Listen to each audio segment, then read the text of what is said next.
আল্লাহ তাআলা আরেক জায়গায় বলেন, ওয়ালাইন সাআলতাহুম মান নাযালা মিনাস সামাই মাআন ফাআহইয়া বিহিল আরদা বা'দা মাউতিহা লায়াকুলুন্নাল্লাহ।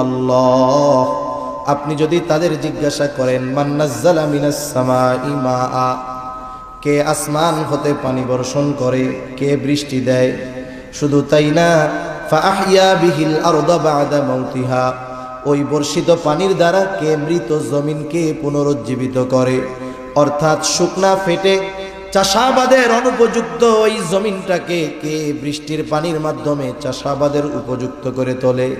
ওরা ওদের দেব দেবীদের কথা বলবে না, এই প্রশ্নের জবাবে কি বলবে? লায়াকুলুন্নাল্লাহ, অবশ্যই অবশ্যই তারা বলবে এগুলো যিনি করেন তিনি কে? আল্লাহই বৃষ্টি দেন, আল্লাহ তাআলাই এই অনুর্বর জমিনের মধ্যে উর্বরতা দান করেন। আল্লাহ তাআলা আর এক জায়গায় বলেন, ওয়ালাইন সাআলতাহুম মান খালাকাহুম লায়াকুলুন্নাল্লাহ। আপনি যদি মক্কার মুশরিকদের কাছে জানতে চান, জিজ্ঞাসা করেন তাদেরকে কে সৃষ্টি করেছে, আমাদের দেশ সহ গোটা দুনিয়ায় বিপুল সংখ্যক মানুষ আছে যারা নাস্তিক, স্রষ্টায় অবিশ্বাসী। তারা বলে স্রষ্টা বলে কিছুই নাই, নাউজুবিল্লাহ কোন। কিন্তু মক্কার মুশরিকদেরকে যদি জিজ্ঞাসা করা হয়, তারা জবাবে কি বলবে? যে তোমাদেরকে সৃষ্টি করেছে। ওরা বলবে না আমরা প্রাকৃতিকভাবে এমনিতেই সৃষ্টি হয়ে গেছি, বরং আল্লাহ তাআলা বলেন আপনার এই প্রশ্নের জবাবেও তারা বলবে লায়াকুলুন্নাল্লাহ, অবশ্যই অবশ্যই আমাদের স্রষ্টা হলেন আল্লাহ। তাহলে মক্কার মুশরিকরা এরা আল্লাহর অস্তিত্বে বিশ্বাসী ছিল, তবে আল্লাহ তাআলার সাথে এমন কিছু শিরক তারা করতো আল্লাহর সাথে, যেগুলোর কারণে তাদের এই বিশ্বাস মূল্যহীন হয়ে গেছে, কোনো দাম নাই। আবার নবীজি আর এক হাদিসের মধ্যে বলেন, আবু জেহেল আল্লাহ তাআলার কাছে দোয়া করেছে, আল্লাহ তাআলা আবু জেহেলের দোয়াও কবুল করেছে। বদরের দিন সকাল বেলায় আবু জেহেল আল্লাহ তাআলার কাছে দোয়া করে বলে, আল্লাহ আজকের দিনে যারা হকের উপরে আছে, সত্যের উপরে আছে, আপনি তাদেরকে বিজয় দান করেন। নবীজি বলেন আল্লাহ তাআলা আবু জেহেলের দোয়া কবুল করেছেন। বদরের দিন যারা হকের উপরে ছিল, সত্যের উপরে ছিল, আল্লাহ রব্বুল আলামিন তাদেরকেই বিজয় দান করেছে। তাহলে প্রথম বিষয় যে আবু জেহেল আল্লাহ তাআলার কাছে কেন দোয়া করে? কারণ এই মক্কার মুশরিক আবু জেহেল, উতবা, সাইবা এরা আল্লাহর অস্তিত্বে বিশ্বাসী ছিল। এখন দোয়াটা যে করলো, নবীকে শোনায়া করার দরকার কি? কিছু কথা আছে মানুষকে খাটো করার জন্য, কষ্ট দেওয়ার জন্য, শোনা একটু ছোট করার জন্য মানুষকে শোনায় শোনায় কিছু কথা বলা হয়। যেমন মনে করেন আপনাদের এলাকায় একজন গরিব মানুষ, তার ছেলেটা অনেক কষ্ট করে লেখাপড়া শিখে অনেক বড় অফিসার হয়ে গেছে। লোকটার অনেক কষ্ট ছিল, এখন ছেলে বড় অফিসার, বিসিএস ক্যাডার, তার কষ্টের দিন শেষ, ঠিক না? চায়ের দোকানে মানুষেরা বলা বলি করতেছে, দেখছো অমুক চাচার ছেলে অনেক বড় অফিসার হয়ে গেছে, চাচার আর কষ্ট নাই। এই দুনিয়ায় মানুষ মানুষের সাথে শত্রুতার জন্য, মানুষের সাথে মানুষের বিরোধের জন্য শত্রুতা থাকার দরকার হয় না। আপনার উন্নতি অনেক সময় আপনাকে অন্যের চোখের কাঁটা বানিয়ে দিতে পারে, ঠিক কিনা বলেন? এটারে বলে হিংসা। একজনের উন্নতি হচ্ছে আর একজনের হিংসা আসছে, অটোমেটিকলি তার প্রতি একটা বিদ্বেষ, শত্রুতা তার অন্তরের মধ্যে চলে আসে। আর একজন পাশে দাঁড়ায় শুনতেছে, তোমরা কি বলা বলি করো? বলে শুনেন নাই অমুক চাচার ছেলে অনেক বড় অফিসার হয়ে গেছে। এখন এই লোক টিটকারি করে বলে, আয় আল্লাহ, অমকের বলা অফিসার হইছে, কিয়ামতের আসতে আর বাকি নাই। ও আল্লাহ, এই খবর শোনার আগে আমি মরলাম না কেন? এরকম বলা লোক তো আলহামদুলিল্লাহ 5 বিবিতে কমপক্ষে নাই, আছে। কিন্তু ওই টাইমে যদি আজরাইল আইসা বলে আপনার তো মরতে মন চাই, তাহলে চলেন, কি বলবে? আসলে কি আমি মরতে মন চাইছি নাকি? এমনি এমনি কইছি আর কি। এটা হলো তার ওই লোকটাকে ছোট করা এবং নিজের হিংসার বহিঃপ্রকাশ ঘটানো। আবু জেহেল নবীজিকে শোনায় কেমন যেন এই কথা বলে, আল্লাহ কোরআন নাজিল করার জন্য আপনি আর কাউরে পান নাই? আমি আবু জেহেল আমার মতো লোক আর কে আছে, আমি বড় নেতা, আমার পেছনে অনেক লোক, অনেক সম্পদ। এই কোরআন আপনি মুহাম্মাদের উপরে নাজিল করলেন, এই কাজটা কেমন হইল? আপনি আমারে পাথর মেরে শেষই করে দেন। এটা মূলত নবীজিকে শুনিয়ে তুচ্ছ এবং কষ্ট দেওয়ার জন্য তার উদ্দেশ্য। আচ্ছা বলেন তো, আপনারা দুইজন বন্ধু এক জায়গায় গেছেন, আপনার যেই বন্ধু তিনি অনেক শরীফ মানুষ, ভদ্র মানুষ, আল্লাহর খাঁটি এক বান্দা, আপনি তার পাশে, আর এক লোক আপনার বন্ধুকে উদ্দেশ্য করে কিছু কথা বলতেছে, যেই কথাগুলো শুনে বন্ধু কষ্ট পায় কিন্তু কিছু কয় না, মাথা নিচের দিকে দিয়ে আছে। আপনি তো আর বন্ধুর মতো নরম ধরম না। এখন বলেন তো, আপনার বন্ধুকে উদ্দেশ্য করে এই রকম তির্যক মার্কা কথা, খোসা মারা কথা, কষ্ট দেওয়ার কথা কেউ যদি বলে, আপনি চুপ করে শুনবেন না প্রতিবাদ করবেন? নবীজি আবু জেহেলের এই কথায় কিছু বলে না, কিন্তু আল্লাহ রাব্বুল আলামিন আবু জেহেলের এই কথার জবাব পাঠায় দিলেন। আল্লাহ তাআলা ওহী নাজিল করে জানায় দেন, আল্লাহ তাআলা কেমন যেন বলেন, ও আবু জেহেল, তোমরা যা বলো, তোমরা যা করো, তাতে তোমরা তো ওই রকম শাস্তির উপযুক্ত। তবে তোমাদের এত অবাধ্যতার পরেও, সীমা লঙ্ঘনের পরেও কেন আমি তোমাদের শাস্তি দেই না শুনা নাও। এই কথাটাই কেমন যেন নবীজির জবান দিয়ে আবু জেহেলকে আল্লাহ শোনায় দেন। আল্লাহ তাআলা বলেন, ওয়ামা কানাল্লাহু লিয়ুআযযিবাহুম ওয়া আনতা ফীহিম। আল্লাহ তাআলা বলেন, আপনি যতক্ষণ তাদের মধ্যে আছেন, শুধুমাত্র আপনার সম্মানার্থে আমি তাদেরকে আযাব দিব না। ওরা আযাবের উপযুক্ত, কিন্তু দেই না কেন? কারণ আপনি তো পৃথিবীতে আছেন। বলেন তো, পৃথিবীতে এমন একটা ইঞ্চি জায়গা আছে যেই জায়গার রহমত নবী না আছে? তাহলে যেখানে নবী আছেন ওখানে আল্লাহ তাআলা কেমন করে গজব দিবেন? অতীতেও আল্লাহ তাআলা যখন কোথাও কোনো নবীর উম্মতকে গজব দিতে চেয়েছেন, আগে ওই নবীকে তার এলাকা থেকে সরায় নিয়েছেন, এরপরে গজব দিয়েছেন। কিন্তু আমার আপনার নবী তো রহমাতুল লিল আলামিন। আমার আপনার নবী রহমাতুল লিল আলামিন হওয়ার কারণে পৃথিবীর এমন কোনো জায়গা নাই যেই জায়গার রহমত তিনি নন। শুধুমাত্র এই কারণে নবীজি বর্তমান, এই কারণে আবু জেহেল, উতবা, সাইবা এমন আচরণ করার পরেও শুধুমাত্র নবীজির খাতিরেই আল্লাহ তাআলা তাদেরকে শাস্তি দেন না। অনেক সময় আমার আপনার আপনজন, প্রিয়জন অপরাধ করে, একটা মজলিসের মধ্যে অপরাধ করছে, ওর কাজকর্ম দেখা মনে চাইতেছে ওরে ধইরা পিটাই, কিন্তু ওইখানে অনেক সম্মানিত ব্যক্তি আছে, ওনাদের সম্মানের দিকে তাকাইয়া ওরে আর পিটাই না। এবার সবাই যখন চইলা যায়, কি বলি, তোরে আজকে সাইজি করে দিতাম খালি যদি অমকে না থাকতো এইখানে, ঠিক কিনা বলেন? তাহলে সম্মানিত ব্যক্তির কারণে শাস্তি থেকে বেঁচে যায় অনেক সময় মানুষ। অনুরূপভাবে নবীজির কারণে কাফেররাও শাস্তির মতো কর্ম করার পরেও আল্লাহ তাআলা নগদে তাদের শাস্তি দেন নাই। এজন্য কাফেররাও নবীজির দ্বারা উপকৃত হয়েছে। আর মুমিনদের জন্য তো নবীজি বিশেষ অনুগ্রহ, এ কথা তো আল্লাহ তাআলা আগেই জানায় দিয়েছেন। কিন্তু নবীজির সব উম্মতের প্রতি নবীজির মহব্বত, মায়া, দয়া, ভালোবাসা ছিল। প্রত্যেকটা উম্মতের জন্য নবীজির মায়া ছিল। কেমন মায়া? আব্দুল্লাহ ইবনে আমর ইবনুল আস রাদিয়াল্লাহু তাআলা আনহু থেকে বর্ণিত, তিনি বলেন, সাহাবায়ে কেরাম মজলিসের মধ্যে বসা, হঠাৎ করে নবীজি কোরআনুল কারীম থেকে তিলাওয়াত করতেছেন। তিনি বলেন, আন্নান নাবিয়্যা সাল্লাল্লাহু আলাইহি ওয়াসাল্লাম তাআলা মা কাওলাল্লাহি আযজা ওয়া জাল্লা ফি ইব্রাহিম আলাইহিস সালাম। নবীজি কোরআনুল কারীম থেকে তিলাওয়াত করলেন, আল্লাহ রাব্বুল আলামিন যা ইব্রাহিম আলাইহিস সালামের ব্যাপারে কোরআনুল কারীমের মধ্যে নাজিল করেছেন। কি নাজিল করেছে? আল্লাহ তাআলা সূরা ইব্রাহিম 13তম পারার মধ্যে আল্লাহ তাআলা জানায় দেন, ইব্রাহিম আলাইহিস সালাম তার গুনাহগার উম্মতের জন্য ক্ষমা চাইয়া আল্লাহ তাআলার কাছে দোয়া করেছে। সেই দোয়ার খবর আল্লাহ তাআলা কোরআনে জানায় দিয়েছেন, নবীজি সেইটা তিলাওয়াত করেছেন। কি দোয়া? আল্লাহ তাআলা জানায় দেন ইব্রাহিম আলাইহিস সালামের দোয়া, রব্বি ইন্নাহুন্না আযলালনা কাসীরাম মিনান নাস ফামান তাবিআনি ফাইন্নাহু মিন্নী ومن عصاني فإنك غفور رحيم ইব্রাহিম আলাইহিস সালাম দোয়া করতেছে, বলে রব ইন্নাহুন্না আযলালনা কাসীরাম মিনান নাস, এই মূর্তিগুলা, এই প্রতিমাগুলো অধিকাংশ মানুষকে পথচ্যুত করে ফেলছে, পথভ্রষ্ট করে ফেলছে। ফামান তাবিআনি ফাইন্নাহু মিন্নি, তবে যারা আমার আনুগত্য করেছে তারা তো আমার দলভুক্ত।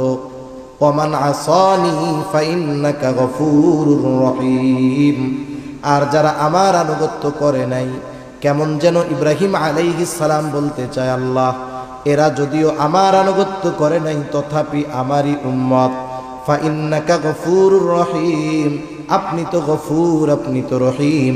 কেমন যেন ইব্রাহিম আলাইহিস সালাম বলতেছে, আল্লাহ আপনি তো গফুর, আপনি তো রহিম, আপনি তো অতিশয় ক্ষমাশীল, পরম দয়ালু, আপনি আমার এই গুনাহগার উম্মত গুলাকেও চাইলে মাফ কইরা দিতে পারে। وقال عيسى عليه السلام إن تعذبهم فإنهم عبادك, ঈসা আলাইহিস সালাম তার উম্মতের জন্য আল্লাহ তাআলার কাছে দোয়া করে বলে, ইন তুআযিবুহুম ফাইন্নাহুম ইবাদুক, আপনি যদি তাদেরকে শাস্তি দেন তারা তো আপনারই বান্দা। ওয়া ইন তাগফির লাহুম ফাইন্নাকা আনতাল আজিজুল হাকীম, আর আপনি যদি তাদেরকে ক্ষমা কইরা দেন, মাফ কইরা দেন, আপনি তো আজিজ, আপনি তো হাকিম, আপনি মহাপরাক্রমশালী, মহাপ্রজ্ঞাময়। কেমন যেন ঈসা আলাইহিস সালাম বলে, আল্লাহ আপনার এই গুনাহগার বান্দা, আমার এই গুনাহগার উম্মত গুলাকে আপনি মাফ কইরা দেন। উম্মত পাপী হোক আর নেককার হোক, সব উম্মতের প্রতি প্রত্যেকটা নবীর মায়া, মোহব্বত, ভালোবাসা আছে না নাই? আছে। বরং অনেক সময় তো এমন হয় যে ভালো তার চাইতে খারাপটার জন্য চিন্তা বেশি থাকে। আপনি কার জন্য চিন্তা করেন? যারে মোহাব্বত করেন তার ভালোর জন্যই তো চিন্তা করবেন নাকি? প্রত্যেকটা নবী তার উম্মতকে ভালোবাসে, প্রত্যেকটা নবী তার উম্মতকে ভালোবাসে, উম্মত গুনাহগার হোক আর নেককার হোক। যেমন একটা মরকের যদি 3টা সন্তান থাকে, 2টা সন্তান ভালো, ছোট সন্তানটা খারাপ, প্রথম 2টা খুব ভালো কিন্তু ছোটটা খুব খারাপ। বলেন তো মা বাবা ভালো 2টা নিয়ে চিন্তা বেশি করে নাকি খারাপটা নিয়ে বেশি করে? যখন আল্লাহ তাআলার কাছে দোয়া করে, বলেন তো খারাপটার জন্য বেশি দোয়া করে নাকি ভালোটার জন্য বেশি দোয়া করে? আল্লাহ তাআলার কাছে বারবার বলে, আল্লাহ মারা যাওয়ার আগে যদি এই ছেলেটাকে ভালো দেইখা মরতে পারতাম তাহলে শান্তি পাইতাম। এখন কথা হলো সন্তান তো খারাপ, এইটার জন্য চিন্তাকে বেশি কেন? এইটার জন্য দোয়া বেশি করে কেন? বলে যতই খারাপ হোক এটা তো সন্তান, এই কারণে খারাপ হইলেও তার প্রতি মোহাব্বত, ভালোবাসা আছে না নাই? এখন বাস্তবতা হলো আমার আপনার মা বাবা আমাকে আপনাকে যত বেশি ভালোবাসে তার চাইতে নবীজি আমাকে আপনাকে বেশি ভালোবাসে। বাস্তবে আমাকে আপনাকে ভালোবাসে কে? জবাব হলো মুসিবতে পাশে থাকে যে। আপনাকে আমাকে ভালোবাসে কিন্তু বিপদের সময় পাশে নাই, এমন ভালোবাসার মানুষের আমাদের দরকার নাই, ঠিক কিনা কর? আল্লাহর কসম করে বলি, এই দুনিয়ার মুসিবত এটা কোনো মুসিবত নয়, আসল মুসিবত হলো কিয়ামতের দিন। ওই দিনের মুসিবত কেমন আল্লাহ তাআলা সূরা আবাসার মধ্যে একটু চিত্র তুলে ধরে বলেন, ইয়াউমা ইয়াফিরুল মারউ মিন আখিহি ওয়া উম্মিহি ওয়া আবিহি ওয়া সাহিবাতিহি ওয়া বানিহি লিকুল্লি ইমরিইন মিনহুম ইয়াউমা ইযিন শা'নুন ইউগনি।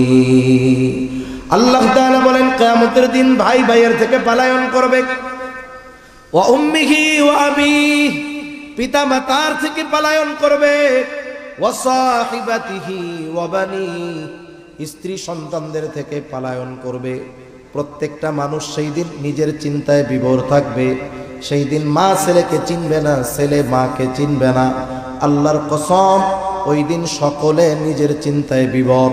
আমার আপনার নবীজিও চিন্তিত থাকবেন, তবে সবাই চিন্তিত থাকবে নিজের নাজাত নিয়া। আর নবীজি চিন্তিত থাকবেন উম্মতের নাজাতের ব্যাপারে। ওই দিন নবীজি কেমন চিন্তিত থাকবেন উম্মতের ব্যাপারে? নবীজি একবার হাউজে কাউসারের কাছে দৌড়ায়া যাবেন, না জানি তার কোন উম্মত পানি পানে মাহরুম হয়ে যায়। আবার দৌড়ায়া পুলসিরাতের কাছে চলে যাবেন, না জানি কোন উম্মত পুলসিরাত পাড়ি দিতে ব্যর্থ হয়ে যায়। আবার নবীজি চলে যাবেন মিজানের কাছে, না জানি কোন উম্মত ওজনে ধরা পড়ে যায়। আবার চলে যাবেন জাহান্নামের কাছে, না জানি কোন উম্মতকে জাহান্নামে দিয়ে দেওয়া হয়।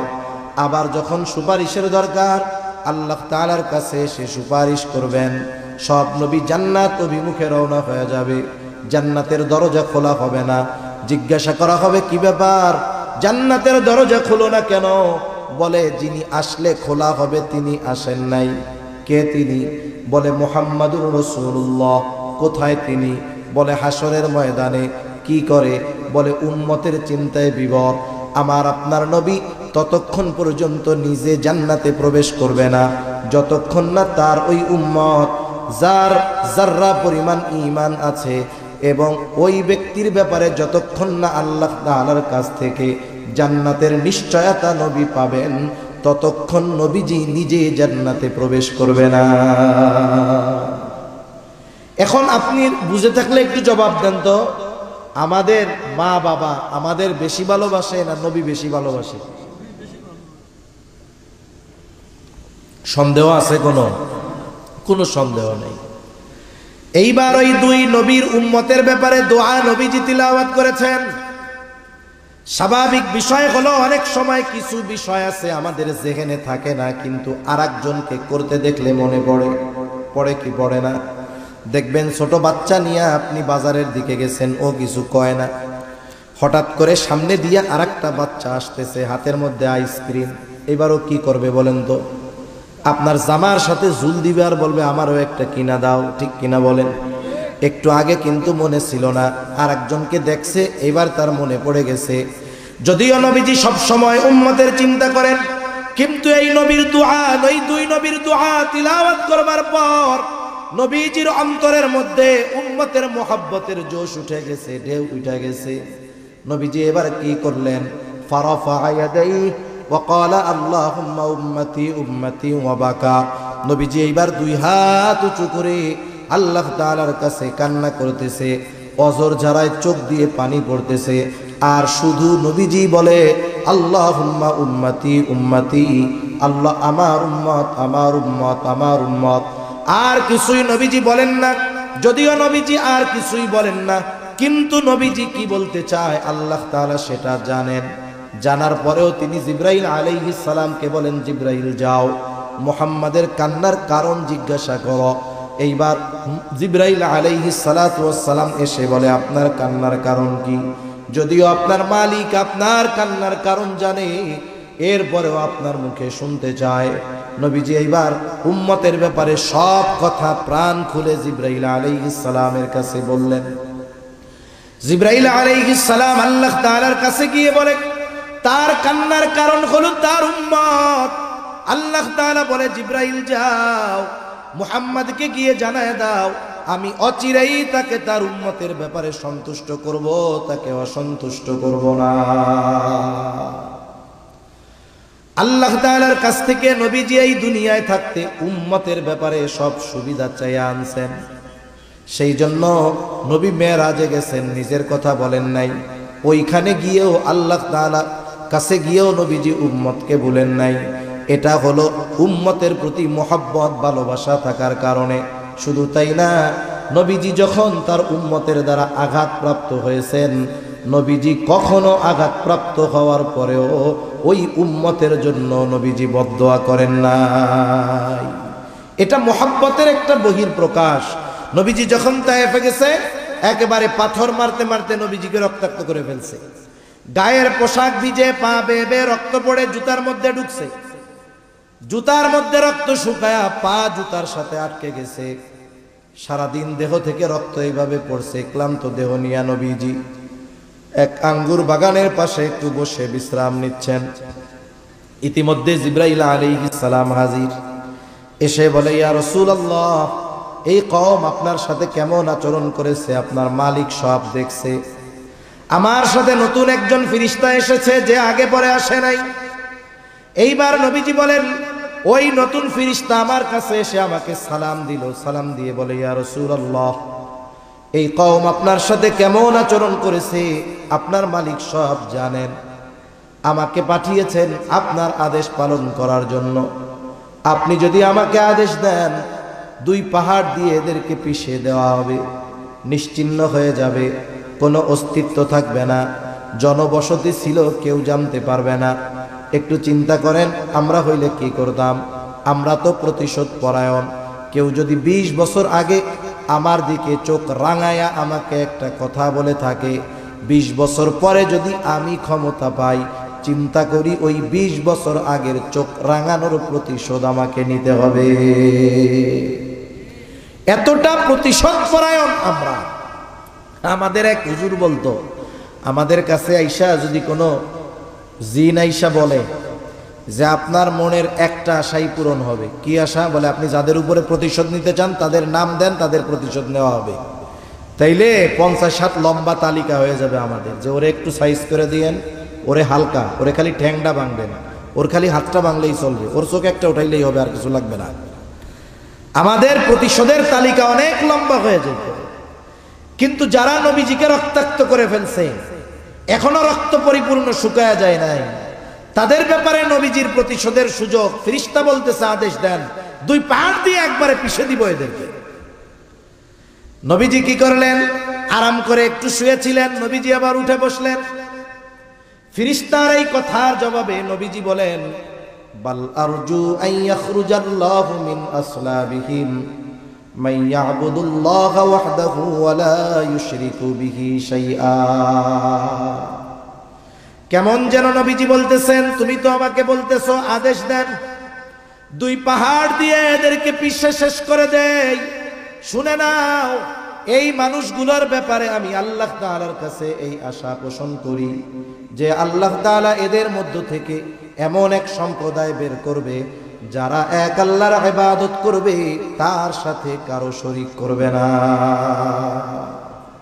ওদের কি হবে সেটা জানি না, কিন্তু আশা করি আল্লাহ তাআলা ওদের মধ্য থেকে এমন মানুষ বের করবে। নবীজি এর দ্বারা কি বুঝাইলেন? যেই উম্মত দুনিয়ায় আসে নাই তার প্রতিও ভালোবাসার নিদর্শন নবীজি দেখায় গেছেন, ঠিক কিনা বলেন? সাহাবায়ে কেরাম সাথে নবীজি একদিন পথ চলতেছেন, হঠাৎ করে নবীজি বলেন, আমার ভাইদেরকে দেখতে মন চায়। সাহাবায়ে কেরাম বলে, ইয়া রাসূলুল্লাহ, আমরা কি আপনার ভাই নই? নবীজি বলেন, না, তোমরা হইলে আমার সাথী। আপনার ভাই তারা আবার কারা? বলে, আমার পরে আমাকে না দেখে যারা ঈমান আনবে তারাই হলো আমার ভাই। কিয়ামত পর্যন্ত প্রত্যেকটা উম্মতের প্রতি ভালোবাসার খবর নবীজি দিয়ে গেছেন, ঠিক কিনা বলেন? একের পর এক লম্বা সময় বলা যাবে উম্মতের প্রতি নবীজির কেমন ভালোবাসা। তবে অনেক সময় আছে 1000 মানুষের কথার চাইতে একজনের কথার দাম অনেক, ঠিক কিনা বলেন? নবীজি আমাদের কেমন ভালোবাসেন স্বয়ং আল্লাহ তাআলা কোরআনুল কারীমের মধ্যে জানায় দেন। আল্লাহ তাআলা বলেন, লাকাদ জাআকুম রাসূলুম মিন আনফুসিকুম আজিজুন আলাইহি মা আনিতুম হারিসুন আলাইকুম বিল মুমিনিনা রাউফুর রহিম। আল্লাহ তাআলা বলেন, লাকাদ জাআকুম রাসূলুম মিন আনফুসিকুম, তোমাদের মধ্য থেকে তোমাদের জন্য এমন একজন রাসূলের আগমন ঘটেছে, এমন একজন রাসূল এসেছে। কেমন সেই রাসূল? বলে, আজিজুন আলাইহি মা আনিতুম, তোমাদের জন্য যেটা কষ্টদায়ক সেটা তার জন্য কষ্টের। এটাকে বলা হয় সমব্যথী। তার মানে উম্মতের ব্যথায় নবীজি ব্যথিত হন। দেখবেন যার সাথে যার যত বেশি মহব্বত, তার কষ্ট তাকেও অন্য কেউ কষ্ট দেয়, ঠিক কিনা বলেন? এখন যদি বলেন, ভাই হুজুর এইটা কেমন কথা, আর একজনের কষ্টে আমি আপনি কেন কষ্ট পাবো, নবী কেন কষ্ট পাবেন? একটা উদাহরণ দেই, তাইলে বুঝতে সহজ হবে। অনেকের ছোট বাচ্চা আছে, বয়সটা হয়তো 2 বছর, 2.5 বছর, 1.5 বছর, গ্রামের ভিতরে বসবাস করে। গভীর রজনী ওই 2 বছরের ছোট বাচ্চাটা প্রচন্ড জ্বরাক্রান্ত হয়ে গেছে। এতটা জ্বর, থার্মোমিটারে দেখা গেল 106 ক্রোচ হয়ে গেছে। এই জ্বরের তীব্রতার কারণে ছোট বাচ্চাটা বারবার চিৎকার করতেছে, সেন্সলেস হয়ে যাওয়ার মতো অবস্থা, কষ্টের আওয়াজ তার মুখ দিয়ে বের হচ্ছে। এই বাচ্চা কেমন যেন অজ্ঞান হয়ে যাওয়ার মতো অবস্থা, জ্বরে তার প্রচন্ড কষ্ট। ওই অবস্থায় ডাক্তারের কাছেও নিয়ে যাওয়ার উপায় নাই, ফার্মেসিও খোলা নাই। ওই অসুস্থ বাচ্চার পাশে মা বাবা বসে আছে। বলেন তো, ওই অসুস্থ বাচ্চা জ্বরের কারণে যত কষ্ট পায়, তার চাইতে তার মা বাবা কষ্ট বেশি কম পায় না বেশি পায়? নিঃসন্দেহে মা বাবা কষ্ট বেশি পায়। কেন? বলে এটা মোহাব্বতের কারণে, ভালোবাসার কারণে। তাহলে সন্তানের প্রতি ভালোবাসার কারণে যদি সন্তানের কষ্ট মা বাবা অনুভব করে, উম্মতের প্রতি ভালোবাসার কারণে উম্মতের কষ্ট নবীজি অনুভব করে। সুবহানাল্লাহ। কেমন নবী! এই জন্য আল্লাহ তাআলা বলেন তিনি হলেন আজিজ। 2 নাম্বার, হারিসুন আলাইকুম, তিনি তোমাদের জন্য কল্যাণকামী। নবীজি কেমন কল্যাণকামী একটা হাদিস থেকে শোনাই। নবীজি বলেন আল্লাহ তাআলা প্রত্যেকটা নবীকে বিশেষ একটা দোয়া তার উম্মতের ব্যাপারে করার সুযোগ দিয়েছে, এবং এই দোয়া কবুল হওয়ার নিশ্চয়তা আল্লাহ তাআলা দিয়েছেন। সব নবী এই উম্মতের ব্যাপারে দোয়াটা দুনিয়ায় করে ফেলছে, আমি এই দোয়াটা সংরক্ষণ করে রাখছি, দুনিয়ায় করি নাই। কেন? নবীজি বলেন কিয়ামতের দিন এই দোয়াটা আমি আমার উম্মতের ব্যাপারে সুপারিশ হিসাবে আল্লাহ তাআলার কাছে করব। কারণ ওইটা দুনিয়ায় না করে ওই সময় করলে উম্মতের কল্যাণ হবে, এই জন্য নবী দুনিয়ায় না করে আখিরাতের জন্য রেখে দিয়েছেন। এরপরে আল্লাহ তাআলা বলেন বিল মুমিনিনা রাউফুর রহিম। শুরুতেই আমরা বলেছিলাম আল্লাহ তাআলা বলেছেন এই রাসূল হলেন মুমিনদের জন্য বিশেষ অনুগ্রহ। এই জন্য আল্লাহ তাআলা স্পেশাল ভাবে মুমিনদের প্রতি নবীজির মায়া কেমন সেই কথাটা তুলে ধরেন। মনে করেন আপনার একটা ছেলে আছে, আপনার ছেলেটার বয়স 4, 5, 6, 7 বছর। আপনার একজন মেহমান আপনার বাসায় বেড়াতে আসছে। এইবার আপনার ছেলের সাথে তার মারামারি হইছে যে কোনো একটা বিষয় নিয়ে। বলেন তো আপনি মার দিবেন কারে? আত্মীয়র বাচ্চাকে নাকি নিজের বাচ্চাকে? নিজের বাচ্চারে পিটানি দিবেন না, অপরাধ আত্মীয়র বাচ্চার, এরপরেও পিটানি দিবেন কারে? এর অর্থ কি এই নাকি যে আপনি আপনার ছেলেরে ওই ছেলের চাইতে কম ভালোবাসেন? বিষয়টা কি এরকম? বিষয়টা কিন্তু এরকম না। আপনি যদিও তাকে শাসন করছেন, মার দিয়েছেন, কিন্তু ভালো আপনি তাকে বেশি বাসেন। এই জন্য উম্মত যখন ইমানদার হয় তার প্রতি নবীজির ভালোবাসাও স্পেশাল হয়। কেমন ভালোবাসা নবীজির উম্মতের প্রতি যারা ইমানদার! আল্লাহ তাআলা সেই কথাই বলেন এই রাসূল হলেন বিল মুমিনিনা রাউফুর রহিম। তিনি হলেন মুমিনদের জন্য রাউফ, মুমিনদের জন্য রহিম। আল্লাহ তাআলার অনেকগুলো গুণবাচক নাম আছে। এই নামগুলোর মধ্যে অন্যতম 2টা নাম হলো রাউফ আর রহিম। বলেন তো দুনিয়ার কোনো মাখলুক রাউফুর রহিম হতে পারে নাকি? দুনিয়ার কোনো মানুষ রাউফুর রহিম হতে পারে না। দুনিয়ার কোনো মানুষ রাউফুর রহিম হতে পারে না। কেউ যদি দাবি করে যে সে রাউফুর রহিম, আবার কেউ যদি কাউকে বলে যে সে এক ব্যক্তি রাউফুর রহিম, যে বলবে সেও বেঈমান, যে নিজেকে দাবি করবে সেও বেঈমান। ঠিক কিনা বলেন? আল্লাহ রাব্বুল আলামিনের অন্যতম গুণবাচক 2টি নাম হলো রাউফুর রহিম, অতি সদয় পরম দয়ালু। কে? জোরে বলেন তো। আল্লাহ তাআলা হলেন অতি সদয় পরম দয়ালু রাউফুর রহিম। ওই আল্লাহ উম্মতের প্রতি, ইমানদার উম্মতের প্রতি নবীজির কেমন ভালোবাসা, এই বিষয়টা বোঝাতে গিয়ে, প্রকাশ করতে গিয়ে স্বয়ং নিজের সাথের যেই শব্দ রাউফুর রহিম, এটা নবীজির শানে আল্লাহ তাআলা ব্যবহার করেছে। আল্লাহ কেমন যেন বলতেছে, এই নবী কেমন নবী জানো? সে তার মুমিন উম্মতদের ব্যাপারে হলো রাউফুর রহিম, অতি সদয় পরম দয়ালু। সুবহানাল্লাহ। একটু যদি হৃদয় দিয়ে বুঝে থাকেন, এটা বুঝতে কঠিন হবে বলে আমার মনে হয় না যে ইমানদার উম্মতের প্রতি নবীজির ভালোবাসা কত বেশি। সুবহানাল্লাহ।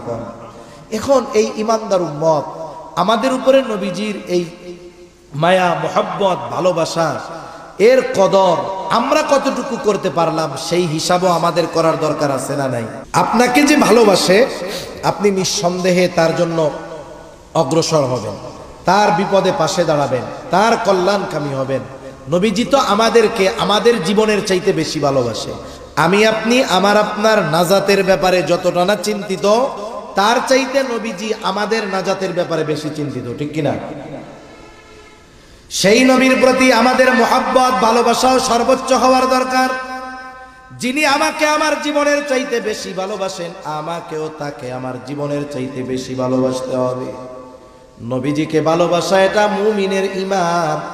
নবীজিকে ভালোবাসা ব্যতীত কেউ ঈমানদার হতে পারবে না। এই জন্য নবীজিও বলেন, লা ইউমিনু আহাদুকুম হাত্তা আকুনা আহাব্বা ইলাইহি মিন ওয়ালিদিহি ওয়া ওয়ালাদিহি ওয়ান নাসি আজমাইন। নবীজি বলেন, তোমাদের মধ্যে কেউ ততক্ষণ পর্যন্ত মুমিন হতে পারবে না যতক্ষণ না সে তার পিতা মাতা, সন্তান সন্ততি, এক কথায় সকলের চাইতে আমি নবীকে বেশি ভালোবাসবে। তাহলে আমাকে আপনাকে সবচাইতে বেশি ভালোবাসতে হবে নবীকে। এটা হলো মুমিনের ঈমানের দাবি। এখন কথা হলো, নবীজিকে কেমন করে ভালোবাসবো? নবীজিকে তো আমরা সামনে পাই নাই। আবু বকর নবীজিকে সামনে পেয়েছে। আবু বকর নিজের সব সম্পদ নবীজির খেদমতে নিয়ে আসছে। তালহা নবীজিকে সামনে পেয়েছে। উহুদের ময়দানে তালহা নিজের বুকটাকে নবীর জন্য ডাল বানায় দিয়েছে। আমরা তো নবীজিকে সামনে পাই নাই, কেমনে ভালোবাসবো? এই জন্য নবীও জানেন আমার উম্মতেরা চিন্তা করবে নবীকে ভালোবাসবো কেমনে। নবীকে ভালোবাসার পদ্ধতি দুনিয়ার কারো কাছ থেকে জানা লাগবে না। নবীকে ভালোবাসার পদ্ধতি স্বয়ং নবী নিজে আমাদের জানায় দিছে। নবীজি এক নম্বরে বলেন, মান আহাব্বা সুন্নতি ফাকাদ আহাব্বানি ওয়া মান আহাব্বানি কানা মাই ফিল জান্নাহ। নবীজি বলেন, যে আমার সুন্নাতকে ভালোবাসলো, আমি নবীকে ভালোবাসলো, তার মানে নবীর সুন্নতকে যে ভালোবাসে, কেমন যেন সে নবীকেই ভালোবাসে। আর নবীকে ভালোবাসলে লাভ কি? বলে, ওয়া মান আহাব্বানি কানা মাই ফিল জান্নাহ। যে আমাকে ভালোবাসবে সে আমি নবীর সাথে জান্নাতে অবস্থান করবে। দুনিয়াতে আমরা একজন সম্মানিত মানুষের সাথে পাশে থাকার জন্য কত চেষ্টা করি, আর নবীর সাথে জান্নাতে থাকার অফার নবীজি দিয়ে গেছেন, কিন্তু এ ব্যাপারে আমরা বেখবর। এ ব্যাপারে আমাদের কোনো আগ্রহ নাই কেমন যেন। অথচ নবীজির সাথে থাকার খবর শুনে সাহাবায়ে কেরাম কেমন খুশি হয়েছে। হযরত আনাস রাদিয়াল্লাহু তাআলা আনহু থেকে বর্ণিত হাদিস, তিনি বলেন, একজন গ্রাম্য সাহাবী নবীজিকে এসে জিজ্ঞাসা করতেছে, ইয়া রাসূলুল্লাহ মাতাস সাআহ, হে আল্লাহর রাসূল, কিয়ামত কখন হবে? এই সাহাবীর বলার ভাবটা মনে হয় এরকম ছিল যে সে কিয়ামতের জন্য প্রস্তুত, কিন্তু কিয়ামত আসতেছে না, ভাবটা কেমন যেন এরকম। এই জন্য নবী পাল্টা তাকে প্রশ্ন করলেন, মা আদাত্তালাহা, তুমি কিয়ামতের জন্য কি পাথেয় সংগ্রহ করেছ? লোকটার সহজ সরল জবাব, আমি আল্লাহ এবং তার রাসূলকে ভালোবাসি। নবীজি আবার জবাবে বললেন, আল মারউ মা মান আহাব্বা, যে যাকে মোহাব্বত করে তার সাথে অবস্থান করবে। এই জবাব শুনে লোকটা বাড়ির দিকে হাঁটা দিল। চিন্তা করেন, প্রশ্ন ছিল কি, শেষ জবাবটা হইল কি? প্রশ্ন শুরু হইছে কিয়ামত কখন হবে, আর জবাব হইল যে যাকে মোহাব্বত করে তার সাথে অবস্থান করবে। তার মানে প্রশ্নকারীরও অন্য কিছু জানার উদ্দেশ্য ছিল। অনেক সময় জানার উদ্দেশ্য একটা, কিন্তু প্রশ্ন করে আর একটা। তা যাই হোক, হযরত আনাস রাদিয়াল্লাহু তাআলা আনহু বলেন, নবীজির মুখে এই কথা শুনে আমরা এতটা খুশি হয়েছি যে ইসলাম গ্রহণের পরে আর কোনো কথায় আমরা এতটা খুশি হই না। তাহলে নবীর সাথে জান্নাতে থাকার অফার আছে যদি নবীর সুন্নাতকে মোহাব্বত করি। এখন কথা হলো, নবীর সাথে যদি থাকতে হয় আগে জান্নাতে যাইতে হবে। জান্নাতে তো যাইতে হবে, এরপরে না সাথে থাকা। জান্নাতে কি আমল করলে যাওয়া যাবে? নবীজি সেটাও জানায় দিয়ে বলেন, নবীজি বলেন কুল্লু উম্মতি ইয়াদখুলুনাল জান্নাতা ইল্লা মান আবা। নবী বলেন আমার সব উম্মত জান্নাতে প্রবেশ করবে, আবা উম্মত ছাড়া। প্রশ্ন করা হলো আবা উম্মত কারা? নবীজি বলেন মান আতাআনি দাখালাল জান্নাহ ওয়া মান আসানি ফাকাদ আবা। নবীজি বলেন যে আমার আনুগত্য করবে সে জান্নাতে প্রবেশ করবে, যে আমার আনুগত্য করবে না আবা উম্মত সে জাহান্নামে প্রবেশ করবে। সেইটা হলো আবা উম্মত। এজন্য দুই হাদিসের সমন্বয় যদি আসে, নবীর মুহাব্বতকে, নবীর সুন্নাতকে মুহাব্বতের সাথে যারা অনুসরণ করবে এরাই নবীর সাথে জান্নাতে অবস্থান করবে, ঠিক কিনা বলেন? এজন্য আমরা আমাদের জীবনকে নবীজির আলোকে, সুন্নাতের আলোকে সাজাবো। বলা যায় না হায়াত কখন শেষ হয়ে যায়, বলা যায়? কথা আমার শেষের দিকে, নবীজির সাথে জান্নাতে থাকতে পারা এটা তো বড় সুখবর, এটার চাইতে বড় সুসংবাদ আর কিছুই হতে পারে না। হায়াত কখন শেষ হয়ে যায় বলা যায় না, কোন সময় মৃত্যু চলে আসে বলা যায়। মারা যাওয়ার সময় যখন মানুষ মারা যায়, গোসল দিল, কাফন দিল, জানাজা শেষ, এরপরে যখন কবরের মধ্যে রাখতে যায়, রাখার সময় একটা দোয়া পড়ে। কি দোয়া বলেন তো? বিসমিল্লাহি ওয়া আলা মিল্লাতি রাসূলিল্লাহ, ঠিক কিনা বলেন? নাকি অন্য কোনো স্লোগান মোলোগান আছে আবার? এটা বলেই তো কবরে রাখে, ঠিক কিনা বলেন? এটা হলো কি বলে, এটা আখিরাতের ভিসা। অনেক সময় মাঝে মধ্যে শুনেন না, ভিসা জালিয়াতি কইরা অমুক দেশে যাইতে গিয়া ধরা খেয়েছে। আপনি যদি পাশের দেশ ইন্ডিয়া ভিসা জালিয়াতি করে যাইতে চান, ধরা যদি খান, এমন সিল লাইগা যাবে কিয়ামত পর্যন্ত যদি হায়াত পান, ভিসা কিন্তু পাবেন না। ব্ল্যাক লিস্টে ফালায়া দিবে, রেড লিস্টে ফালায়া দিবে।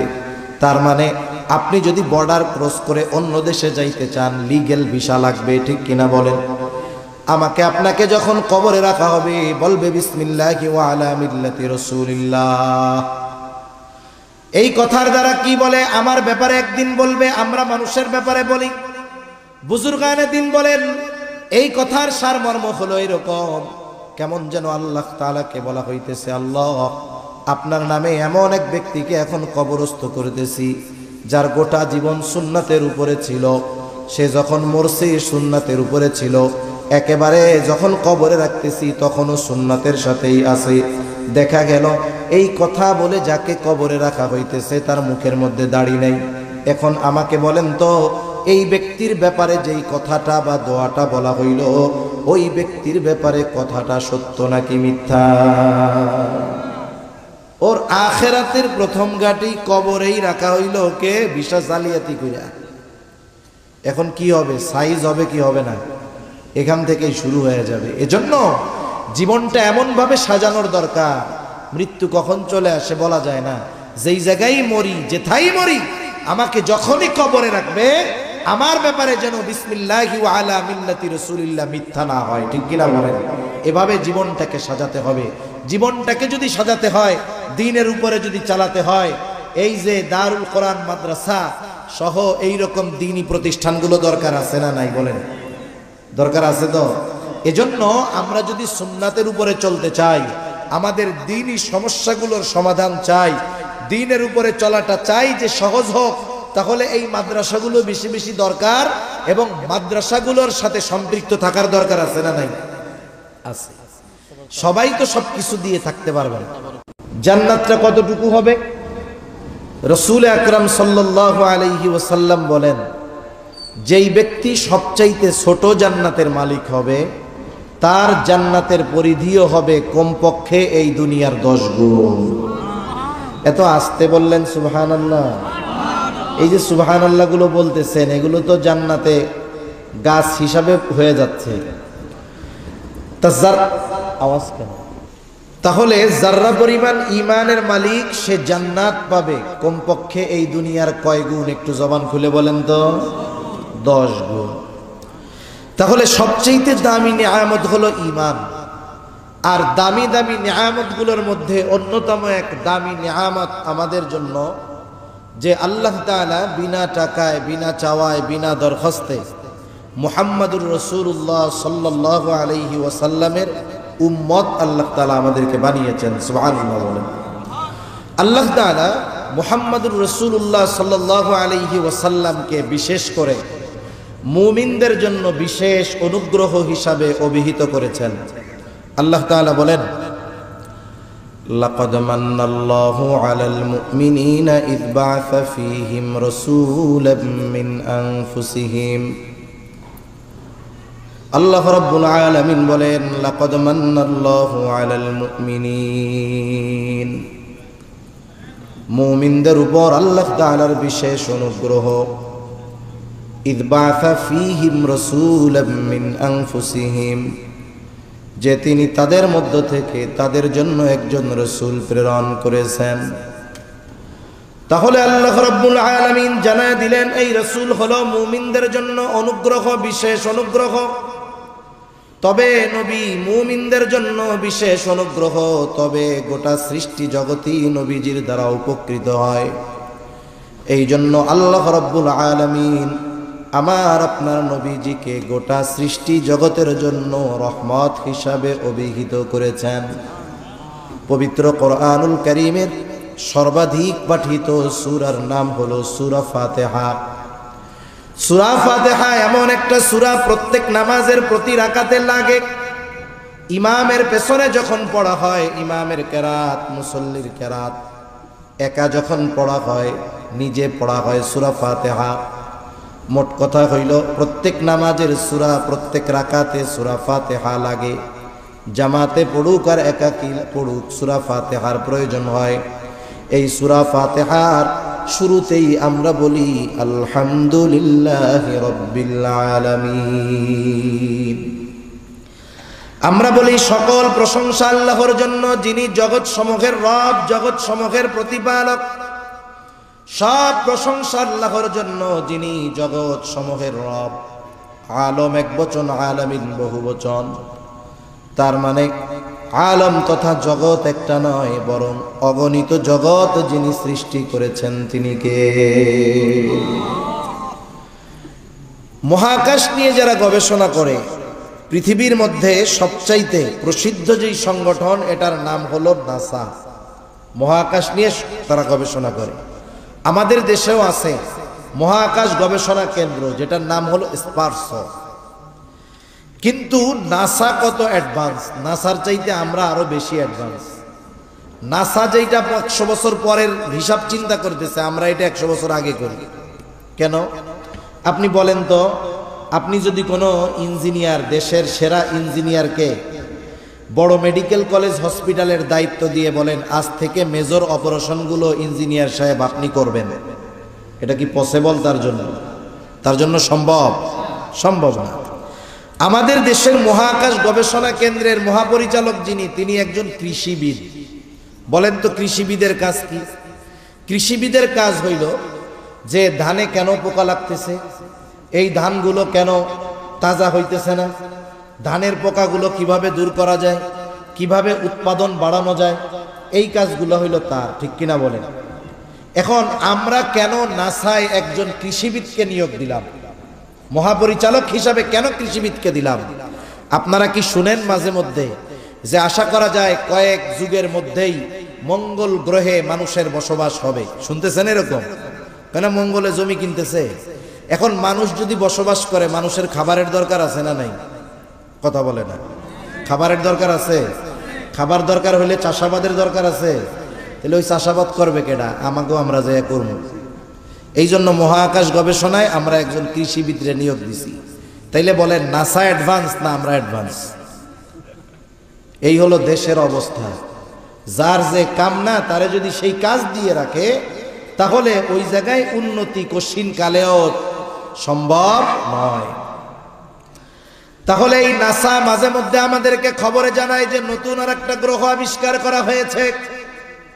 দুনিয়ার মানুষ এই খবর শ্রবণ করবার পরে অবাক হয়ে যায়, হতবাক হয়ে যায়। কিন্তু আল্লাহ তাআলা ১৫০০ বছর আগেই এই বিশ্ববাসীকে জানায় দিয়েছেন জগৎ একটা নয়, বরং বহু জগৎ যিনি সৃষ্টি করলেন তিনি কে?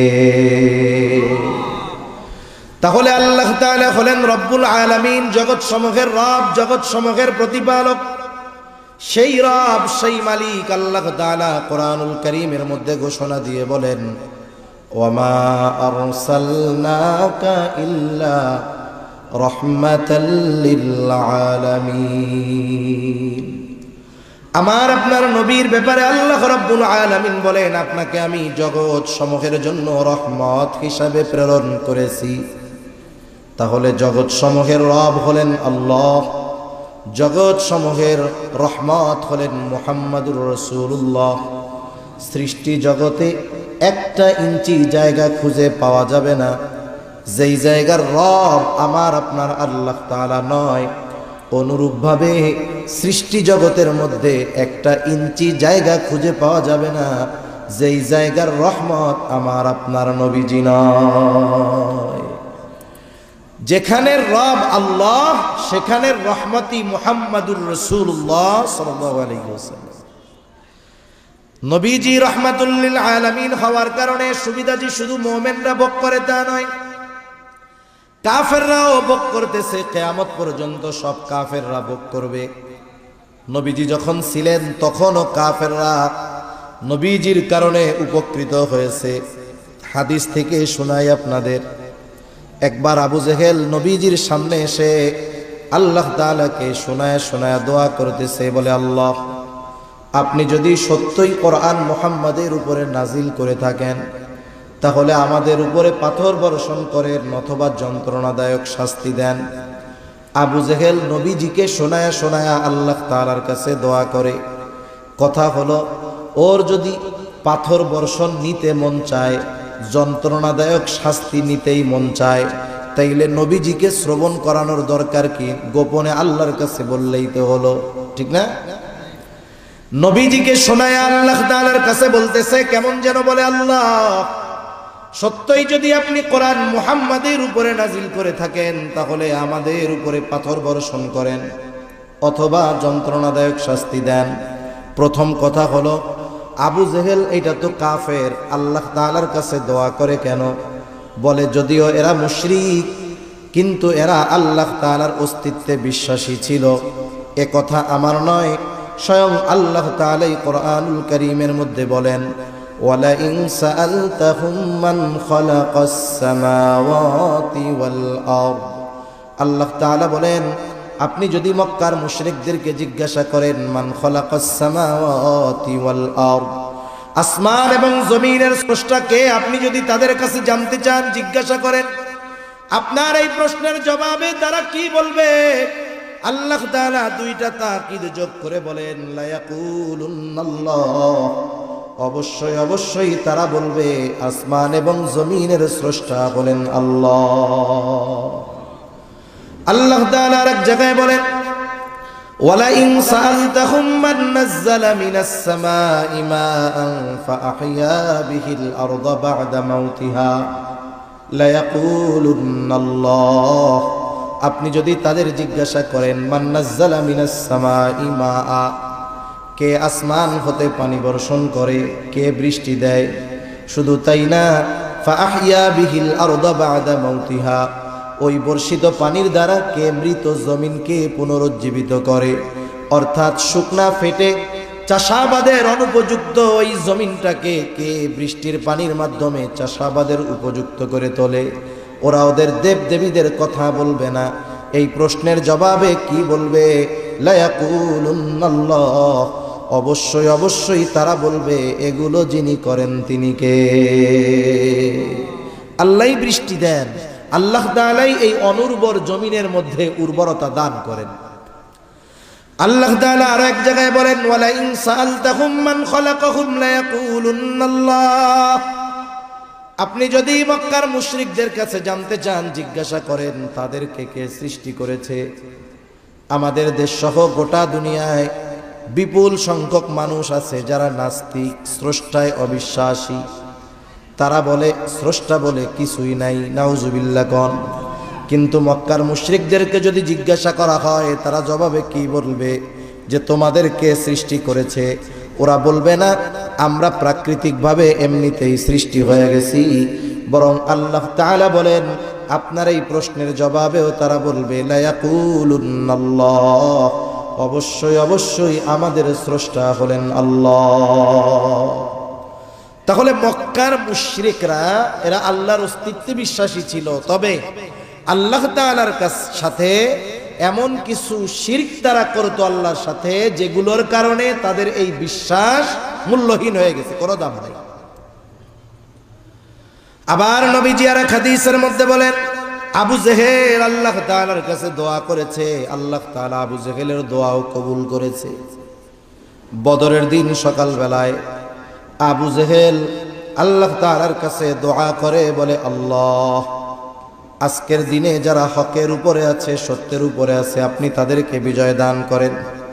নবীজি বলেন আল্লাহ তাআলা আবু জেহেলের দোয়া কবুল করেছেন। বদরের দিন যারা হকের উপরে ছিল, সত্যের উপরে ছিল, আল্লাহ রব্বুল আলামিন তাদেরকেই বিজয় দান করেছে।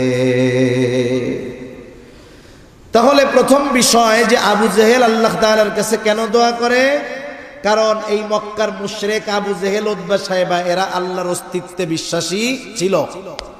এখন দোয়াটা যে করলো, নবীকে শোনায়া করার দরকার কি? কিছু কথা আছে মানুষকে খাটো করার জন্য, কষ্ট দেওয়ার জন্য, শোনা একটু ছোট করার জন্য মানুষকে শোনায় শোনায় কিছু কথা বলা হয়।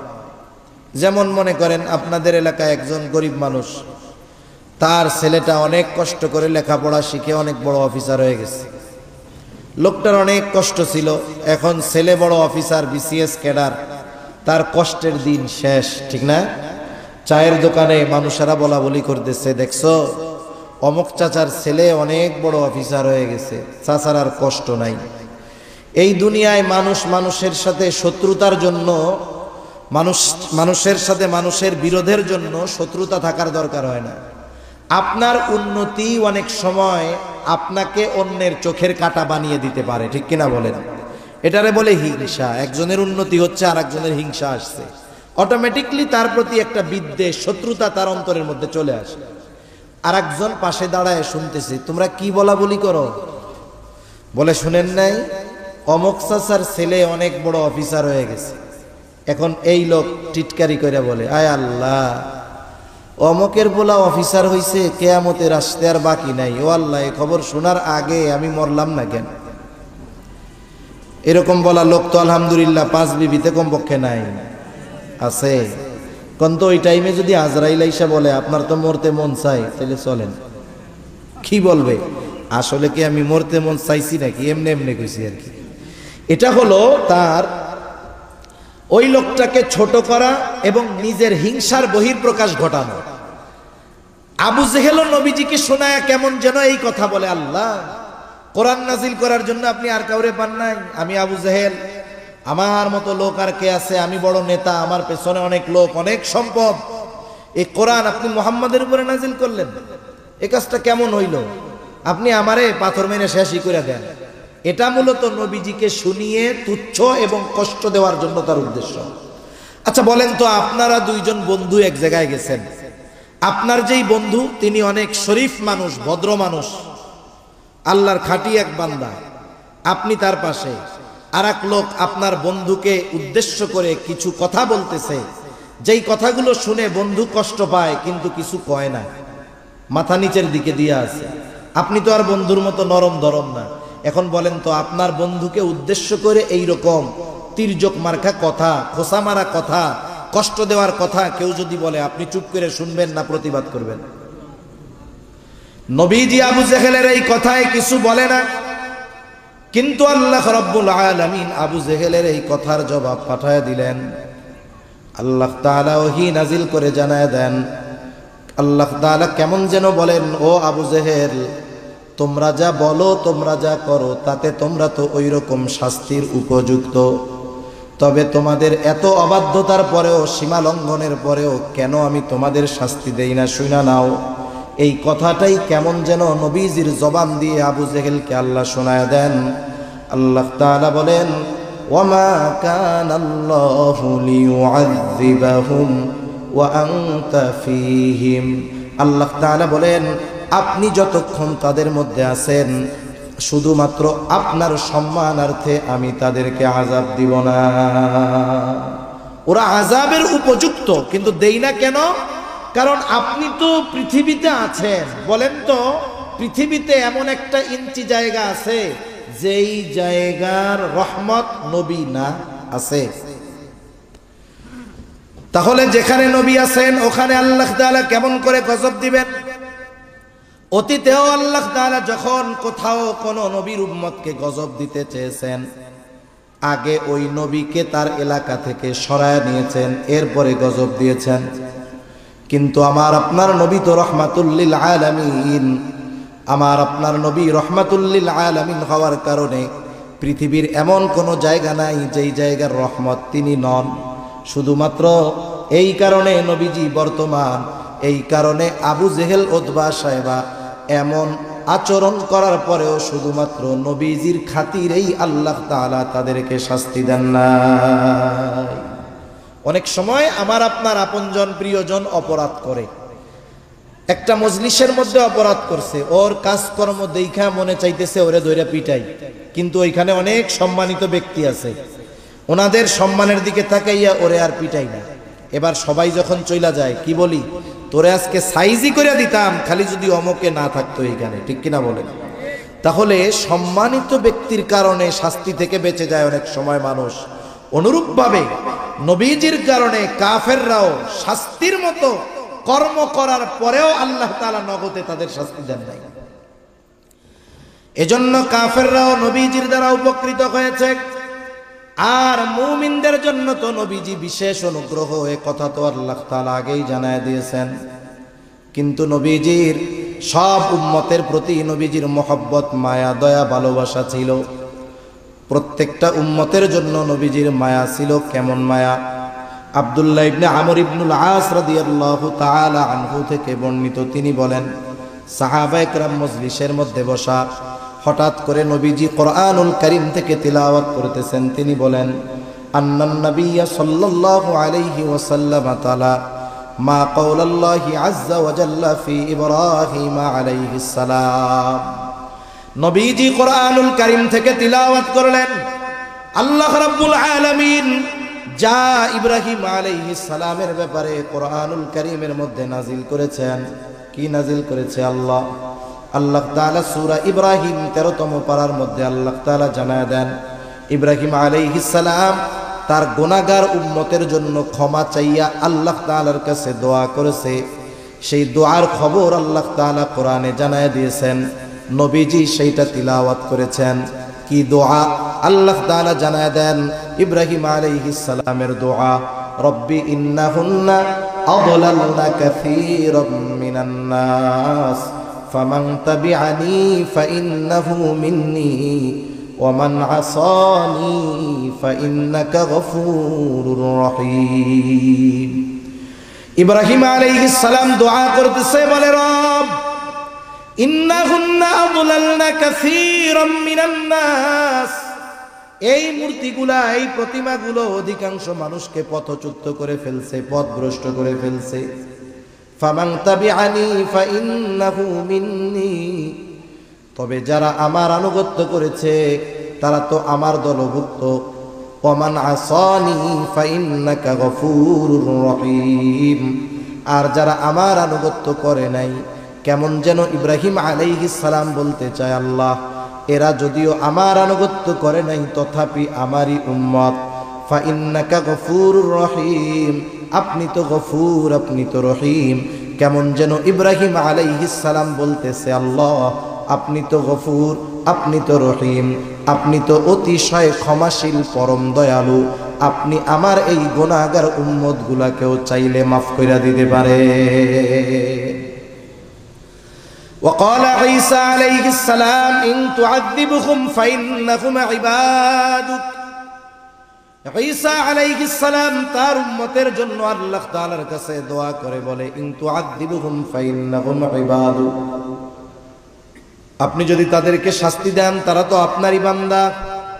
ওয়া ইন তাগফির লাহুম ফাইন্নাকা আনতাল আজিজুল হাকীম, আর আপনি যদি তাদেরকে ক্ষমা কইরা দেন, মাফ কইরা দেন, আপনি তো আজিজ, আপনি তো হাকিম।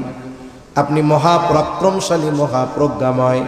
কেমন যেন ঈসা আলাইহিস সালাম বলে, আল্লাহ আপনার এই গুনাহগার বান্দা, আমার এই গুনাহগার উম্মত গুলাকে আপনি মাফ করে দেন। উম্মত পাপী হোক আর নেককার হোক, সব উম্মতের প্রতি প্রত্যেকটা নবীর মায়া, মোহব্বত, ভালোবাসা আছে না নাই? আছে। বরং অনেক সময় তো এমন হয় যে ভালো তার চাইতে খারাপটার জন্য চিন্তা বেশি থাকে। আপনি কার জন্য চিন্তা করেন? যারে মোহব্বত করেন তার ভালোর জন্যই তো চিন্তা করবেন নাকি? প্রত্যেকটা নবী তার উম্মতকে ভালোবাসে, প্রত্যেকটা নবী তার উম্মতকে ভালোবাসে, উম্মত গুনাহগার হোক আর নেককার হোক। যেমন একটা মরকের যদি 3টা সন্তান থাকে, 2টা সন্তান ভালো, ছোট সন্তানটা খারাপ। প্রথম 2টা খুব ভালো, কিন্তু ছোটটা খুব খারাপ। বলেন তো মা বাবা ভালো 2টা নিয়ে চিন্তা বেশি করে নাকি খারাপটা নিয়ে বেশি করে? যখন আল্লাহ তাআলার কাছে দোয়া করে, বলেন তো খারাপটার জন্য বেশি দোয়া করে নাকি ভালোটার জন্য বেশি দোয়া করে? আল্লাহ তাআলার কাছে বারবার বলে, আল্লাহ মারা যাওয়ার আগে যদি এই ছেলেটাকে ভালো দেইখা মরতে পারতাম তাহলে শান্তি পাইতাম। এখন কথা হলো সন্তান তো খারাপ, এইটার জন্য চিন্তাকে বেশি কেন? এইটার জন্য দোয়া বেশি করে কেন? বলে যতই খারাপ হোক এটা তো সন্তান, এই কারণে খারাপ হইলেও তার প্রতি মোহব্বত, ভালোবাসা আছে না নাই? এখন বাস্তবতা হলো আমার আপনার মা বাবা আমাকে আপনাকে যত বেশি ভালোবাসে তার চাইতে নবীজি আমাকে আপনাকে বেশি ভালোবাসে। বাস্তবে আমাকে আপনাকে ভালোবাসে কে? জবাব হলো মুসিবতে পাশে থাকে যে। আপনাকে আমাকে ভালোবাসে কিন্তু বিপদের সময় পাশে নাই, এমন ভালোবাসার মানুষের আমাদের দরকার নাই, ঠিক কিনা কর? আল্লাহর কসম করে বলি, এই দুনিয়ার মুসিবত এটা কোনো মুসিবত নয়। আসল মুসিবত হলো কিয়ামতের দিন। ওই দিনের মুসিবত কেমন আল্লাহ তাআলা সূরা আবাসার মধ্যে একটু চিত্র তুলে ধরে বলেন, ইয়াউমা ইয়াফিরুল মারউ মিন আখিহি ওয়া উম্মিহি ওয়া আবিহি ওয়া সাহিবাতিহি ওয়া বানিহি লিকুল্লি ইমরিইন মিনহুম ইয়াউমাইযিন শা'নুন ইউগনি। আল্লাহ তাআলা বলেন কিয়ামতের দিন ভাই ভাইয়ের থেকে পলায়ন করবে। ওয়া উম্মিহি ওয়া আবিহি, পিতা মাতার থেকে পলায়ন করবে। ওয়া সাহিবাতিহি ওয়া বানিহি, স্ত্রী সন্তানদের থেকে পলায়ন করবে। প্রত্যেকটা মানুষ সেই দিন নিজের চিন্তায় বিভোর থাকবে। সেই দিন মা ছেলেকে চিনবে না, ছেলে মাকে চিনবে না। আল্লাহর কসম, ওই দিন সকলে নিজের চিন্তায় বিভোর। আমার আপনার নবীজিও চিন্তিত থাকবেন, তবে সবাই চিন্তিত থাকবে নিজের নাজাত নিয়া, আর নবীজি চিন্তিত থাকবেন উম্মতের নাজাতের ব্যাপারে। ওই দিন নবীজি কেমন চিন্তিত থাকবেন উম্মতের ব্যাপারে? নবীজি একবার হাউজে কাউসারের কাছে দৌড়ায়া যাবেন, না জানি তার কোন উম্মত পানি পানে মাহরুম হয়ে যায়। আবার দৌড়ায়া পুলসিরাতের কাছে চলে যাবেন, না জানি কোন উম্মত পুলসিরাত পাড়ি দিতে ব্যর্থ হয়ে যায়। আবার নবীজি চলে যাবেন মিজানের কাছে, না জানি কোন উম্মত ওজনে ধরা পড়ে যায়। আবার চলে যাবেন জাহান্নামের কাছে, না জানি কোন উম্মতকে জাহান্নামে দিয়ে দেওয়া হয়। আবার যখন সুপারিশের দরকার, আল্লাহ তাআলার কাছে সে সুপারিশ করবেন। সব নবী জান্নাত অভিমুখে রওনা হয়ে যাবে, জান্নাতের দরজা খোলা হবে না। জিজ্ঞাসা করা হবে কি ব্যাপার, জান্নাতের দরজা খোলো না কেন? বলে যিনি আসলে খোলা হবে তিনি আসেন নাই। কে তিনি? বলে মুহাম্মাদুর রাসূলুল্লাহ। কোথায় তিনি? বলে হাসরের ময়দানে। কি করে? বলে উম্মতের চিন্তায় বিভোর। আমার আপনার নবী ততক্ষণ পর্যন্ত নিজে জান্নাতে প্রবেশ করবে না যতক্ষণ না তার ওই উম্মত যার যাররা পরিমাণ ঈমান আছে এবং ওই ব্যক্তির ব্যাপারে যতক্ষণ না আল্লাহ তাআলার কাছ থেকে জান্নাতের নিশ্চয়তা নবী পাবেন ততক্ষণ নবীজি নিজে জান্নাতে প্রবেশ করবে না। এখন আপনি বুঝে থাকলে একটু জবাব দেন তো, আমাদের মা বাবা আমাদের বেশি ভালোবাসে না নবী বেশি ভালোবাসে? সন্দেহ আছে? কোনো সন্দেহ নেই। এইবার ওই দুই নবীর উম্মতের ব্যাপারে দোয়া নবীজি তিলাওয়াত করেছেন। স্বাভাবিক বিষয় হলো অনেক সময় কিছু বিষয় আছে আমাদের যেখানে থাকে না, কিন্তু আরেকজনকে করতে দেখলে মনে পড়ে। পড়ে কি পড়ে না? দেখবেন ছোট বাচ্চা নিয়ে আপনি বাজারের দিকে গেছেন, ও কিছু কয় না, হঠাৎ করে সামনে দিয়ে আরেকটা বাচ্চা আসতেছে, হাতের মধ্যে আইসক্রিম। এবারও কি করবে বলেন তো? আপনার জামার সাথে ঝুল দিবে আর বলবে আমারও একটা কিনা দাও, ঠিক কিনা বলেন? একটু আগে কিন্তু মনে ছিল না, আর একজনকে দেখছে, এবার তার মনে পড়ে গেছে।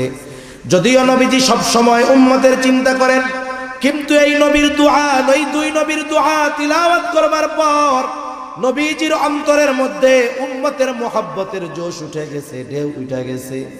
নবীজি এবার কি করলেন? ফারাফা ইয়াদাইহি ওয়া ক্বালা আল্লাহুম্মা উম্মতি উম্মতি ওয়া বাকা। নবীজি এইবার দুই হাত উঁচু করে আল্লাহ তাআলার কাছে কান্না করতেছে, অজর ঝরায় চোখ দিয়ে পানি পড়তেছে, আর শুধু নবীজি বলে আল্লাহুম্মা উম্মতি উম্মতি, আল্লাহ আমার উম্মত আমার উম্মত আমার উম্মত। আর কিছুই নবীজি বলেন না। যদিও নবীজি আর কিছুই বলেন না, কিন্তু নবীজি কি বলতে চায় আল্লাহ তাআলা সেটা জানেন। জানার পরেও তিনি জিবরাইল আলাইহিস সালামকে বলেন, জিবরাইল যাও মুহাম্মাদের কান্নার কারণ জিজ্ঞাসা করো। এইবার জিবরাইল আলাইহিস সালাতু ওয়াস সালাম এসে বলে, আপনার কান্নার কারণ কি? যদিও আপনার মালিক আপনার কান্নার কারণ জানে, এরপরেও আপনার মুখে শুনতে চায়। নবীজি এইবার উম্মতের ব্যাপারে সব কথা প্রাণ খুলে জিবরাইল আলাইহিস সালামের কাছে বললেন। জিবরাইল আলাইহিস সালাম আল্লাহ তাআলার কাছে গিয়ে বলে, তার কান্নার কারণ হলো তার উম্মত। আল্লাহ তাআলা বলে, জিবরাইল যাও মুহাম্মদকে গিয়ে জানায় দাও, আমি অচিরেই তাকে তার উম্মতের ব্যাপারে সন্তুষ্ট করব, তাকে অসন্তুষ্ট করব না। আল্লাহ তাআলার কাছ থেকে নবীজি এই দুনিয়ায় থাকতে উম্মতের ব্যাপারে সব সুবিধা চাইয়া আনছেন। সেই জন্য নবী মেরাজে গেছেন, নিজের কথা বলেন নাই। ওইখানে গিয়েও আল্লাহ তাআলা কাছে গিয়েও নবীজি উম্মতকে বলেন নাই। এটা হলো উম্মতের প্রতি মহব্বত ভালোবাসা থাকার কারণে। শুধু তাই না, নবীজি যখন তার উম্মতের দ্বারা আঘাতপ্রাপ্ত হয়েছেন, নবীজি কখনো আঘাতপ্রাপ্ত হওয়ার পরেও ওই উম্মতের জন্য নবীজি বদদোয়া করেন নাই। এটা মহব্বতের একটা বহির প্রকাশ। নবীজি যখন তায়েফে গেছে, একেবারে পাথর মারতে মারতে নবীজিকে রক্তাক্ত করে ফেলছে। গায়ের পোশাক ভিজে, পা বেয়ে বেয়ে রক্ত পড়ে জুতার মধ্যে ঢুকছে, জুতার মধ্যে রক্ত শুকায়া পা জুতার সাথে আটকে গেছে। সারাদিন দেহ থেকে রক্ত এইভাবে পড়ছে। ক্লান্ত দেহ নিয়া নবীজি এক আঙ্গুর বাগানের পাশে একটু বসে বিশ্রাম নিচ্ছেন। ইতিমধ্যে জিবরাইল আলাইহিস সালাম হাজির। এসে বলে, ইয়া রাসূলুল্লাহ, এই কওম আপনার সাথে কেমন আচরণ করেছে আপনার মালিক সব দেখছে। আমার সাথে নতুন একজন ফেরেশতা এসেছে, যে আগে পরে আসে নাই। এইবার নবীজি বলেন, ওই নতুন ফেরেশতা আমার কাছে এসে আমাকে সালাম দিল। সালাম দিয়ে বলে, ইয়া রাসূলুল্লাহ, এই কওম আপনার সাথে কেমন আচরণ করেছে আপনার মালিক সব জানেন। আমাকে পাঠিয়েছেন আপনার আদেশ পালন করার জন্য। আপনি যদি আমাকে আদেশ দেন, দুই পাহাড় দিয়ে এদেরকে পিষে দেওয়া হবে, নিশ্চিহ্ন হয়ে যাবে, কোনো অস্তিত্ব থাকবে না, জনবসতি ছিল কেউ জানতে পারবে না। একটু চিন্তা করেন, আমরা হইলে কি করতাম? আমরা তো প্রতিশোধ পরায়ণ।